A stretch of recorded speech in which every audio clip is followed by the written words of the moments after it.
Hope today India news and entertainment లోకి స్వాగతం. నేను మొహమ్మద్ అబ్దుల్ బారీ. ఈ రోజు ముఖ్యాంశాలు. ఎన్టీవీకి చెందిన ముగ్గురు జర్నలిస్టులను పోలీసులు అరెస్ట్ చేశారు. మంత్రి, ఐఏఎస్లు టార్గెట్ గా ఛానల్లో కథనాలు.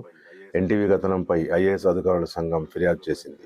2 కేసులపై దర్యాప్తునకు సిట్ ఏర్పాటు చేశారు. ఎన్టీవీ ఇన్పుట్ ఎడిటర్ 2 రిపోర్టులను అరెస్ట్ చేశారు. హైదరాబాద్ సిపి సజ్జన నేతృత్వంలో విచారణ. ఎన్టీవీ కార్యాలయంలో సిట్ అధికారుల సోదాలు. జర్నలిస్టుల అరెస్ట్ను ఖండించిన జర్నలిస్ట్ సంఘాలు. అరెస్ట్ను ఖండించిన కేటీఆర్, హరీష్ రావు, జగ్గారెడ్డి. సంగారెడ్డి జిల్లా ఫసల్వాదిలో ప్రాణం తీసిన చైనా మాంజా. బైక్ పై వెళ్తున్న వ్యక్తి గొంతు కోసిన చైనా మాంజా. మృతుడు బీహార్కు చెందిన అద్వైక్ గా గుర్తించారు.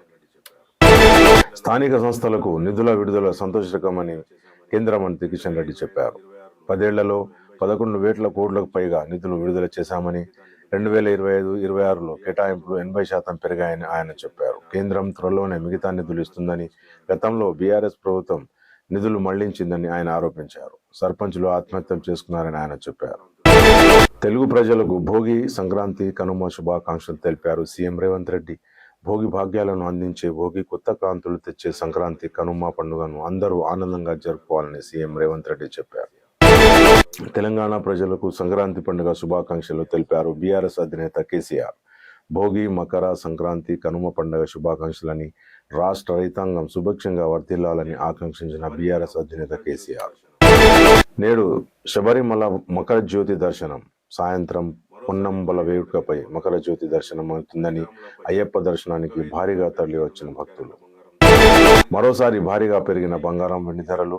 10 గ్రాములపై 1,090 పెరిగి 24 క్యారెట్ల బంగారం ధర 1,43,620 రూపాయలుగా, 10 గ్రాములపై రూపాయలు 1000 పెరిగి 22 క్యారెట్ల బంగారం ధర 1,31,650. కిలో వెండిపై 15,000 పెరిగి 3,07,000కు చేరిన సిల్వర్ ధరలు. ఢిల్లీలోని కేంద్ర మంత్రి మురుగన్ నివాసంలో పొంగల్ వేడుకలు జరిపారు. పొంగల్ వేడుకలో పాల్గొన్న ప్రధాని మోదీ, గోవులకు పూజ చేసిన ప్రధాని మోడీ తమిళ ప్రజలకు పొంగల్ శుభాకాంక్షలు తెలిపారు. ప్రజల మధ్య పొంగల్ సంబరాలు జరుపుకోవడం సంతోషంగా ఉందని ఆయన చెప్పారు. తమిళ చరిత్రకు రామేశ్వరం ఒక నిదర్శనమని, పొంగల్ పండుగ విశిష్టత విశ్వవ్యాప్తమైందని ప్రధాని మోదీ చెప్పారు. ట్రంప్ టారిఫ్లపై నేడు అమెరికా సుప్రీంకోర్టు తీర్పు ఇవ్వనుంది. టారిఫ్లు ఆపితే తనకు ప్లాన్ బి కూడా ఉందన్న డొనాల్డ్ ట్రంప్, చైనా ప్రయోజనాలకు మద్దతు ఇచ్చే ఉద్దేశంతోనే టారిఫ్లపై కేసులు వేశారని, కోర్టులు టారిఫ్లను వ్యతిరేకిస్తే ప్రత్యామ్నాయ మార్గాలను అన్వేషిస్తామని ట్రంప్ చెప్పారు. థాయిలాండ్లో ఘోర రైలు ప్రమాదం జరిగింది. రన్నింగ్ లో ఉన్న రైలు మీద పడిన క్రేన్ 22 మంది మృతి చెందారు. 30 మందికి పైగా గాయాలయ్యాయి. హైస్పీడ్ రైలు నిర్మాణ పనులు చేస్తుండగా ఈ ఘటన జరిగింది. కృష్ణా జిల్లాలో జోరుగా కోడి పందాల ముసుగులో భారీ గ్యాంబ్లింగ్ జరుగుతోంది. కోడి పందాల బరుల పక్కనే గ్యాంబ్లింగ్ సెంటర్లు ఏర్పాటు చేశారు. కాయరాజా, కాయ్, నంబర్ గేమ్, గుండాట, 3 ముక్కలాట తదితర గ్యాంబ్లింగ్ పాయింట్లు సిద్ధం చేశారు. కోడి పందాలను సరదాగా వీక్షించేందుకు వచ్చిన వారిని ఆకర్షిస్తున్న నిర్వాహకులు జేబులు ఖాళీ చేసుకుంటున్న పందెం బాబులు. ఇవి ఇప్పటికున్న ముఖ్యాంశాలు. మళ్ళీ రేపు కలుద్దాం. జై హింద్, జై భారత్. చూస్తూనే ఉండండి hope today India news and entertainment.